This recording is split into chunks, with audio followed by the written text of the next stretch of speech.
जाफरी साहब, आप भी इसके ऊपर कमेंट कीजिएगा कि एक बड़ी कंसिस्टेंट राय है और बहुत कॉमनली ये राय सामने आ रही है कि ये कोई अच्छा फैसला नहीं है। तो आपकी नज़र में एक ऐसा फैसला है, साथ एड हॉक जजेस के हवाले से जो तशवीश पीटीआई के हलकों में नज़र आ रही है, इससे कनेक्ट करके कि ये पीटीआई पे बैन का मामला जब सुप्रीम कोर्ट जाएगा तो फिर उसका नतीजा क्या निकलेगा, तो ये तशवीश उनकी दुरुस्त है? बहुत शुक्रिया आपसे, आपने मौका दिया। पहले तो मैं ये कहना चाहूँगा कि आर्टिकल 17 बहुत वाज़ेह है और उस हवाले से ये बात करना हुकूमत की तरफ से, अगर हुकूमत के तमाम नंबर्स जमा भी हो जाएं तो भी ये मामला, इसको कोई वज़न नहीं दिया जाएगा जब तक कि सुप्रीम कोर्ट एक फुल कोर्ट बैठकर इसके ऊपर अप्रूवल की मोहर ना लगाए। और जिस तरह हमने सुप्रीम कोर्ट में डेवलपमेंट्स देखी हैं, ये नेक्स्ट टू इम्पॉसिबल है। लिहाजा ये हुकूमत अपनी डेस्परेशन का इशारा कर रही है और अपनी फ्रस्ट्रेशन का इशारा कर रही है, और एक ऐसे वक्त पे कर रही है कि जब सुप्रीम कोर्ट की मेजॉरिटी ने एक उसी सियासी जमात की हैयत को तस्लीम किया है जिसकी हैयत मुबहम एक गलती से सुप्रीम कोर्ट के फैसले की तशरीह करके इलेक्शन कमीशन ने की थी।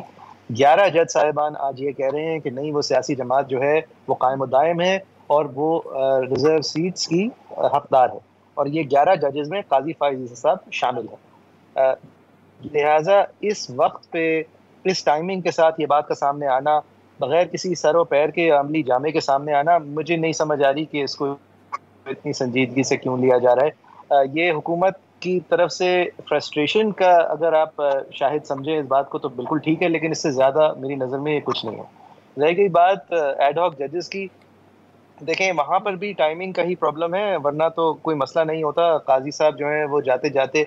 पेंडेंसी को ठीक करना चाह रहे हैं, तो उन्होंने 4 लोगों को नामजद किया है जो जिनके साथ उनको मसाइल नहीं है और जो 3 साल के अंदर अंदर रिटायर हुए हैं। लेकिन ये एड हॉक का इस्तेमाल मेरे ख्याल में इफ्तिखार चौधरी साहब की कोर्ट में पहली दफ़ा भी गलत हुआ था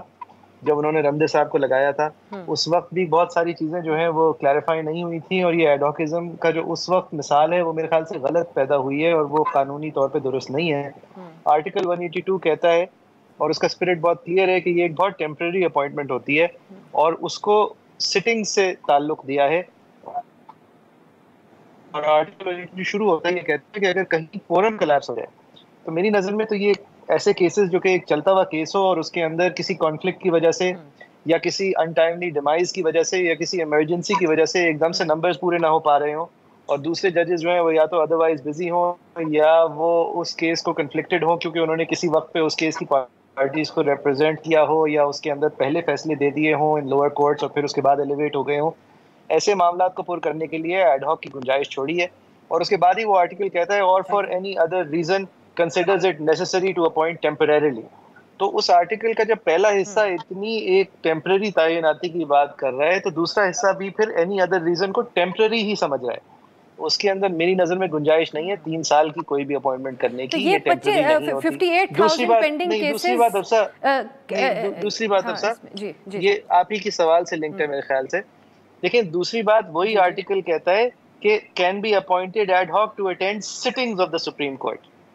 यानी कि वो सुप्रीम कोर्ट में एड हॉक अपॉइंट होकर एकदम से जज नहीं बन जाएंगे जनरल टर्म्स में। उनको पर्टिकुलर सिटिंग्स डिफाइन करनी है कि किस सिटिंग के लिए उनको बुलाया जा रहा है कोर्ट में। तो मेरी नज़र में जनरली पेंडेंसी बहुत ज़्यादा हो गई है, हमें और जज चाहिए। ये जवाब इसका एडहॉकिज्म नहीं है, इसका जवाब पार्लिमानी एक्ट के अंदर अमेंडमेंट है जिसके तहत हमारी जो सुप्रीम कोर्ट के जजेस की स्ट्रेंथ है वो 17 से आप बढ़ा दें। लेकिन एड हॉक जज जो है उसको उन सिटिंग्स को आइडेंटिफाई करना ज़रूरी है कि जिसके लिए उनको बुलाया जाएगा, और उनका फिर मुआवजा किस तरह अदा किया जाएगा ये एक अलग मसला है, क्योंकि जज जो है जब रिटायर हो जाता है तो 80% अपनी लास्ट ड्रॉन तनख्वाह वो एज पेंशन अर्न करता है। तो उसके बाद वो एड हॉक अपॉइंट होके क्या उसको, क्योंकि लफाजी कायम की तो वाज़ेह है कि इसका मतलब ये है कि आने और जाने के आप जब सिटिंग्स अटेंड करेंगे तो शायद आपको उसका मुआवजा दे दिया जा सकता है, ट्रैवल अलाउंस या डिस्प्लेसमेंट अलाउंस। लेकिन ये समझना कि वो असर नौ एक नई अपॉइंटमेंट होगी, मेरे ख्याल में वो एक्सचेकर के साथ भी ज्यादती होगी, सुप्रीम कोर्ट के बजट के साथ भी ज्यादती होगी, इस आर्टिकल के साथ भी ज्यादती होगी, और ख़ास तौर पे उन अफराद के साथ भी ज्यादती होगी जिनको ऐसे नॉमिनेट करके अपने जूनियर के साथ उनसे जूनियर बना के बिठाना और फिर स्ट्रेच ऑफ द आर्टिकल को इस तरह कर देना कि आपके आर्टिकल की मतलब शायद कुछ और था और वो कुछ और करने के लिए बैठ गए। जनरल पेंडेंसी ज़्यादा होना मेरी नज़र में काफ़ी नहीं है एड हॉक जज लगाने के लिए।